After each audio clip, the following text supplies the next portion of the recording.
Welcome back. चलिए, Nifty तो red में नहीं आया, मिड कैप आ गया था, लेकिन ऊपरी स्तरों से भारी गिरावट निफ्टी में 24,850 वाला निफ्टी अब 24,520 पर, मतलब करीब करीब 300 पॉइंट के करीब 330 पॉइंट के करीब ऊपरी लेवल से निफ्टी हल्का हो चुका है इस समय। और बैंक निफ्टी देखिए आप एक बार, बैंक निफ्टी तो कहीं ज़्यादा हल्का हुआ है। 53,800 प्लस वाला बैंक निफ्टी, 53,888 वाला 53,314 पर, मतलब करीब करीब 550 पॉइंट बैंक निफ्टी ऊपरी लेवल से इस समय हल्का हो चुका है। अभय अग्रवाल को जोड़ते हैं, पाइपर सरिका के founder and fund manager. Abhay ji, good afternoon. ये वॉलेटिलिटी जो आ रही है, ये क्या सिग्नल कर रही है? Point number 1 and point number 2, कल की पॉलिसी से मार्केट क्या एक्सपेक्ट करे? गुड आफ्टरनून अनुज। वॉलेटिलिटी मतलब थोड़ा चिंता का विषय है। As an investor, long term investor भी हैं, वो यही एक्सपेक्ट करते हैं कि मार्केट एक इतना वॉलेटाइल ना हो। पर मुझे लगता है ये वॉलेटिलिटी का रीजन है कि अभी भी थोड़ा शैलो मार्केट है, जिसमें कन्विक्शन नहीं है बायर्स में। तो थोड़ी बाइंग आती है और मार्केट ऊपर की तरफ जाता है, तो उसके साथ साथ सेलिंग भी आ जाती है। तो क्लियरली अभी भी एक बड़ा लार्ज सेगमेंट है इन्वेस्टर्स का, जो इसको एक अभी भी सेल ऑन राइज मार्केट की तरह कंसिडर कर रहा है, और जहां पे उनको अपने प्राइसेस दिखते हैं वो सेलिंग स्टार्ट हो जाती है। और अभी जो हमने देखा पिछले 1-1.5 घंटे में, अनुज आपने कवर किया पूरा, इस तरह की शार्प प्राइस और शार्प फॉल, ये दिखाता है कि अभी भी ये सेल ऑन राइज मार्केट है, उसका टेक्सचर चेंज नहीं हुआ है। और इन्वेस्टर्स में भी अभी ये कन्विक्शन नहीं है कि इकोनॉमी में और नंबर्स में ऐसा, या अर्निंग्स में टर्न अराउंड आने वाला है, जिसकी वजह से हमको एक buy on dips market consider करना चाहिए। तो इन्वेस्टर्स को समय है उनके पास, मुझे लगता है एक अच्छी बात भी है, वॉलेटिलिटी है, तो जो लॉन्ग टर्म इन्वेस्टर्स हैं उनको मौके भी अच्छे मिलते हैं। उसी तरह इसको देखना चाहिए। और पॉलिसी की मेरे को लगता है कि कल जो कल जो क्रेडिट पॉलिसी है आरबीआई की, उसमें मेरा एक्सपेक्टेशन है कि ना ना सिर्फ एक रेट कट होगा, बल्कि एक डविश स्टैंस भी होगा आरबीआई गवर्नर का। क्योंकि जिस तरह से स्लो डाउन हुआ है इकोनॉमी में, हमने देखा कंजम्पशन लेड डिमांड काफी ड्रॉप हुई है और अभी भी पिकअप नहीं हो रही है। और उसका impact macro number, GST collection में दिख रहा है। तो वो एक आरबीआई ये नहीं चाहेगा कि सारी उंगलियां उसको उसके ऊपर उठे कि उन्होंने रेट कट नहीं किया, इसकी वजह से अर्निंग्स और कंजम्पशन डिमांड एकदम स्लो है। तो वो अपनी तरफ से जो कर सकेंगे करेंगे, और उसके बाद वो एक ओनस डालेंगे सरकार के ऊपर कि सरकार भी टैक्स रैशनलाइजेशन के थ्रू, जीएसटी रैशनलाइजेशन के थ्रू एक ऐसा माहौल क्रिएट करेगी जिसमें कंजम्पशन पिकअप हो सके। तो मेरा एक्सपेक्टेशन है कि ना सिर्फ एक पॉलिसी में एक कट होगा, उसके साथ में एक डविशनेस भी आएगी एक स्टैंस में, क्योंकि इस समय ग्रोथ पे ज्यादा फोकस होना चाहिए सरकार का, कंपेयर टू हाई टैक्सेशन, या इस चिंता में आ जाए कि इन्फ्लेशन बहुत बढ़ जाएगा। आई थिंक इंपॉर्टेंट ये है कि प्राइवेट कैपेक्स को स्टार्ट करें। तो उसके लिए एक रेट कट का एनवायरनमेंट बना हुआ है, और मुझे लगता है उसी डायरेक्शन में आरबीआई भी जाएगा। लेकिन ओके, फेयर इनफ। तो आरबीआई की तरफ से आप कह रहे हैं फिर एक रेट कट और दोनों, फिर सीआरआर कट भी आएगा, या फिर दोनों में से एक आएगा? ये सीआरआर कट तो मुझे लगता है गिवन है, वो 25 बेसिस हम्म। पॉइंट का सीआरआर कट वो आरबीआई के लिए बहुत इजी है और एक सिग्नलिंग भी है। पर जो रेट कट है वो मेरा थोड़ा अग्रेसिव स्टैंस है इसमें। मुझे लगता है उनको करना चाहिए, वो करें ना करें अब फ्रैंकली बहुत डिफिकल्ट है। पर जिस तरह का जो मैक्रो एनवायरनमेंट है हर्षदा, आप देखिए हर पिछले 3 महीने में फेस्टिव सेल बिल्कुल एक्सपेक्टेड जैसी थी वैसी नहीं थी। इन्वेंट्री अभी भी काफी ज्यादा है सिस्टम में। अब एक सिर्फ आरबीआई के रेट कट से भी कोई प्रॉब्लम सॉल्व इमीडिएटली नहीं हो जाएगी, पर एक एटलीस्ट एक सिग्नलिंग होगी कि हाँ, सरकार और आरबीआई जॉइंटली ये चाहते हैं कि कंजम्पशन लेड डिमांड वापस आए, लोग फिर से गाड़ियां खरीदें, लोग फिर से कंजम्पशन स्टार्ट करें, रियल एस्टेट बिके, पेंट पॉलिश जैसे प्रोडक्ट्स हैं, कंज्यूमर डिस्क्रिशनरी डिमांड वो फिर से वापस आए। तो मुझे लगता है कि इसके ये सिग्नलिंग बहुत इंपॉर्टेंट है, और इसके चलते एक रेट कट होना चाहिए इस समय, rather than living it too late. क्योंकि टू लेट में क्या होगा कि फिर वो डिमांड इस तरह से गिर जाएगी कि आप उसको सिर्फ रेट कट से बिल्कुल रिवाइव नहीं कर पाएंगे। तो मुझे लगता है एक अच्छा मौका है आरबीआई के पास, और मैं उम्मीद करता हूं कि वो इस रास्ते पे ही चलें। ये अभय जी नमस्कार, वीरेंद्र बोल रहा हूँ। ये एक्सचेंजेस में, डिपॉजिटरीज में जो मूव आ रहा है आई मीन 12% का in a single session, I mean BSE at 51-57, ये क्या दिखा रहे हैं और ये बाजार क्या फैक्टरिंग करने की कोशिश कर रहा है? क्योंकि वीकली एक्सपायरी जो बैंक निफ्टी की गई थी, नहीं मैं बता रहा हूँ, जो निफ्टी बैंक की वीकली एक्सपायरी गई थी उसका तो गिला शिकवा सबने निफ्टी के साथ बिठा लिया। जो वॉलेटिलिटी है आज है मतलब ऐसी वॉलेटिलिटी गजब। तो ये एक्सचेंजेस स्टॉक्स में और डिपॉजिटर्स में आप क्या खोज रहे हैं इस वक्त? नहीं, देखिए हमने तो काफी समय से खोजा हुआ है वीरेंद्र, पहले भी हमारी बात हो चुकी है आपके साथ कि एक सेगमेंट है मार्केट का जिसको हमने पिछले 5 सालों से अपने पोर्टफोलियो में एक एलोकेशन करके रखा है, जिसको हम कहते हैं कैपिटल मार्केट इंफ्रास्ट्रक्चर कंपनीज। और उसमें 3 कैटेगरीज आती है। एक तो है डिपॉजिटरीज, जिसमें 2 ही हैं, NSDL, CDSL लिस्टेड है। दूसरा है एक्सचेंजेस, उसमें BSE एक्सचेंज है, एक लिस्टेड है इक्विटी में, और MCX लिस्टेड है। और तीसरा NSE है, वो अभी लिस्टेड नहीं है। और फिर ब्रोकरेजेस में आप देखें, एंजल वन एक बड़ा ब्रोकिंग हाउस है जो लिस्टेड है। बाकी जीरोधा, ग्रोवेक्स अब ये लिस्टेड नहीं है। तो ये जो सेगमेंट है जिसको हम कैपिटल मार्केट इंफ्रास्ट्रक्चर कंपनीज कहते हैं, ये एक बहुत ही स्ट्रॉन्ग अर्निंग ग्रोथ वाला सेगमेंट है वीरेंद्र। बिकॉज अगर जैसे जैसे इंडिया की मार्केट कैप बढ़ेगी, अभी हम 4 ट्रिलियन पे हैं, 4 का 6 होगा, 6 का 8 होगा, 8 का 12 होगा।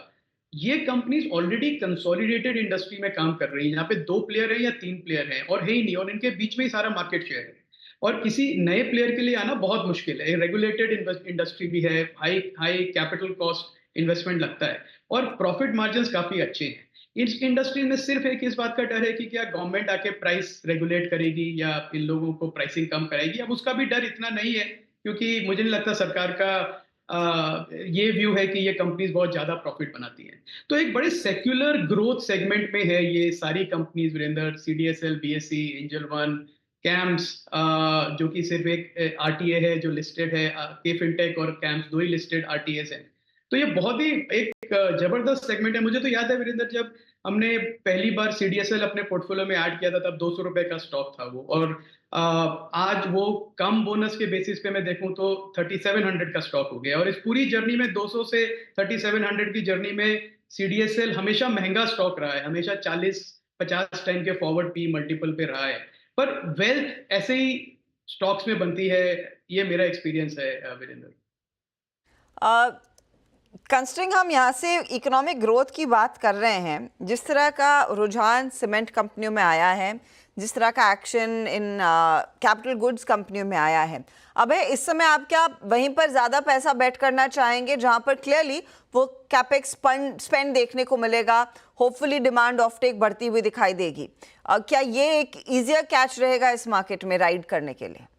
जी, मैं आपकी बात से एग्री करता हूँ हर्षदा। मुझे लगता है सीमेंट सेक्टर जो है काफी साइडवेज करेक्शन से, प्राइस करेक्शन से गुजरा है, और बहुत एफिशिएंट कंपनीज हैं हमारी, एट ग्लोबल लेवल बहुत एफिशिएंट कंपनीज हैं। डिमांड एनवायरनमेंट इतना कंस्ट्रक्टिव नहीं था, क्योंकि वाइल गवर्नमेंट कैपेक्स इंफ्रास्ट्रक्चर के चलते हुए रहा है पिछले 2-3 साल में, पर प्राइवेट कैपेक्स ने इतना पिकअप नहीं किया जितनी जरूरत है सीमेंट इंडस्ट्री को। पर अब अगर ये प्राइवेट कैपेक्स वापस आता है अगले 3-4 महीने में, तो जो प्राइसिंग पावर थी सीमेंट कंपनीज की काफी समय से मिसिंग थी, वो मुझे लगता है वापस आएगी। और इन कंपनीज में ऑपरेटिंग लेवरेज बहुत ज्यादा होता है हर्षदा, तो थोड़ा भी प्राइस बढ़ता है तो आपका प्रॉफिट मल्टीपल टाइम्स जंप करता है। तो इसीलिए मुझे लगता है कि एक्सपेक्टेशन है कि प्राइवेट कैपेक्स वापस आएगा, डिमांड वापस पिकअप होगी, और उसके चलते सिंस कैपेसिटी एक्सपेंशन जितनी होनी थी हो चुकी हैं, एक्विजिशंस लार्जली हो चुकी हैं, तो प्राइसिंग पावर भी आएगा। तो ये कंपनीज मुझे लगता है कि अगले साल 1.5 साल में काफी एक सडनली बम्पर प्रॉफिट के जोन में जा सकती हैं, जो इन सब स्टॉक्स को रीरेट करेगा। ओके अच्छा, आईटी की बात करते हैं। बाय द वे, निफ्टी में वापस 200 पॉइंट की रैली होगी, बहुत ज़्यादा वॉलेटिलिटी है, बैंक निफ्टी वापस 300 पॉइंट ऊपर हो गया। अबे जी, आईटी में क्या भी होगा इस समय, और अगर चूज करना हो तो लार्ज कैप या मिड कैप कौन से स्टॉक्स बेटर रहेंगे? जी, आईटी जो बड़ा क्लियर सेगमेंटेशन है अनुज, और आप काफी डिस्कस करते रहते हैं, मैं सुनता हूँ आपको भी। आईटी में एक वैल्यू स्पेस है, वो है लार्ज कैप आईटी का, जो है TCS, Infosys, Wipro, HCL tech kind of companies, जहाँ पे एक अच्छी अर्निंग्स यील्ड भी है, डिविडेंड यील्ड भी है इन्वेस्टर्स के लिए, और वैल्यूएशन भी इस लेवल पे है कि हाँ, आपको डबल डिजिट रिटर्न मिलता रहेगा सालों साल तक। पर अगर आप ग्रोथ इन्वेस्टर हैं और आपको ये बेट लेनी है कि मेरे को ग्रोथ से रिटर्न बनानी है, तो फिर मुझे लगता है जो मिड कैप आईटी का स्पेस है, जहां पे कंपनीज ऐसी हैं जो प्रोडक्ट्स पे फोकस कर रही हैं, वो मुझे लगता है ग्रोथ इन्वेस्टर्स के लिए अच्छा स्पेस है अगले 4-5 साल के व्यू के साथ। ये फूड डिलीवरी और क्यूकॉम कंपनियां, आज स्विगी 5.5% ऊपर, जोमेटो 300 के पार निकलता हुआ दिखाई दे रहा है और मोमेंटम इनमें बरकरार है, क्योंकि जिस तरह का वो नंबर्स भी हम देख रहे हैं क्यू कॉमर्स के कितने बेहतर हुए थे स्विगी के इस क्वार्टरली परफॉर्मेंस में। दोनों है आपके पोर्टफोलियो में या कोई एक? नहीं, दोनों में कोई भी नहीं है। अच्छा, तो मुझे लगता है ये थोड़ा एक फ्लेवर ऑफ द सीजन है। ऐसा मेरा एक्सपेक्ट, मैं again I am not an expert, तो आपने पूछा है तो ये मेरा बाय और सेल रिकमेंडेशन भी नहीं है, पर मुझे लगता है कि इनके जो यूनिट लेवल इकोनॉमिक्स हैं, यूनिट लेवल इकोनॉमिक्स की बात करूं तो मैं पर डिलीवरी प्रॉफिटेबिलिटी जो है वो अभी भी सेटल्ड नहीं है। इनका प्राइसिंग मॉडल भी अभी तक सेटल्ड नहीं है, क्योंकि उसमें भी चेंज होते रहते हैं। 4 रुपए डिलीवरी फीस, 6 रुपए डिलीवरी, 8 रुपए, फिर 10 रुपए, और वो किस लेवल पे जाएगी जहां पे कस्टमर अपने हाथ ऊपर खड़े कर देंगे और कहेंगे कि अब थोड़ा ज्यादा महंगा हो गया है। प्लस काफी प्रॉफिट ड्राइव हो रहा है। अब मेन्यू प्राइसिंग को चेंज करके जो रेस्टोरेंट्स हैं उनकी प्राइसिंग एक है, और हम देख रहे हैं कि जो डिलीवरी एप्स पे जो प्राइसिंग है उसमें काफी प्रीमियम है। तो ये मैं देखना चाहूंगा अगले 2-3 क्वार्टर और, कि ये इनके यूनिट इकोनॉमिक्स किस लेवल पे जाके स्टेबलाइज होते हैं, जहाँ पे ये सस्टेनेबल बेसिस पे फ्री कैश फ्लो बना सके। और I think as a savvy investor, free cash flow based investing ही बेटर है। मुझे लगता है जिस तरह की इनकी वैल्यूएशन है, हो सकता है अच्छा रिटर्न बनाए, पर इस लेवल ऑफ प्राइसिंग पे, वैल्यूएशन पे, मुझे लगता है कि इन्वेस्टर्स के लिए ज्यादा कुछ बचा नहीं है अगले 2-3-4 साल के व्यू के लिए। हम्म। अच्छा, एक और स्पेस, स्पेशलिटी केमिकल्स, यहाँ पर अब आपका क्या व्यू होगा? क्या सिलेक्टिवली यहाँ बाइंग की जाए? अनुज, इसमें भी 2 सेगमेंट्स में हम डिवाइड कर सकते हैं। एक तो वो है जो वेल प्राइस्ड वैल्यूएशन वाले स्पेशलिटी केमिकल कंपनीज हैं, उसमें एग्रो केमिकल वाले ज्यादा आते हैं मेरे हिसाब से। जैसे हमारे पोर्टफोलियो में है बाय सेल, ये मेरा बाय रिकमेंडेशन नहीं है, पर फॉर इंस्टेंस छोटी कंपनीज हैं जैसे शारदा, धानुका। एक फिर स्पेशलिटी में जो बड़ी वाली है उसमें वो अभी भी मुझे लगता है महंगी है, और उनका जो प्राइसिंग पावर जो है वो अभी भी नहीं आया है। और मुझे लगता है कि 1-2 क्वार्टर और लगेंगे जब तक चाइना से सप्लाई की जो सिचुएशन है वो क्लियर होगी। पर मुझे लगता है कि worst of the pricing pressure जो था चाइना की डंपिंग की वजह से, वो अब हमारे पीछे है। अब मुझे लगता है कि उस तरह के प्राइसेस हमें अगले 10-15 साल में देखने को मिलेंगे। तो एक यहाँ से ग्रेजुअल रिकवरी होगी, प्राइसिंग की ग्रेजुअल रिकवरी होगी, वॉल्यूम्स की, और उसके साथ में मार्जिन्स की भी। अभी भी मुझे लगता है ये स्टॉक्स थोड़े महंगे हैं, क्योंकि 40-50 टाइम के पी मल्टीपल पे ट्रेड हो रहे हैं। मैं थोड़ा इंतजार करूंगा कि थोड़े और बाई जोन में आए, पर definitely at the right time ये बहुत अट्रैक्टिव इन्वेस्टमेंट अपॉर्चुनिटी बनेगी। शुक्रिया हमारे लिए समय निकालने के लिए। अभय, हमारे लिए धन्यवाद समय निकालने के लिए। गुड वीकेंड बोलने वाली थी, फिर याद आया कल पॉलिसी का दिन है, तो कल भी काफ़ी ज़्यादा एक्शन देखने को मिलेगा। लेकिन इंडेक्स आपकी स्क्रीन पर रख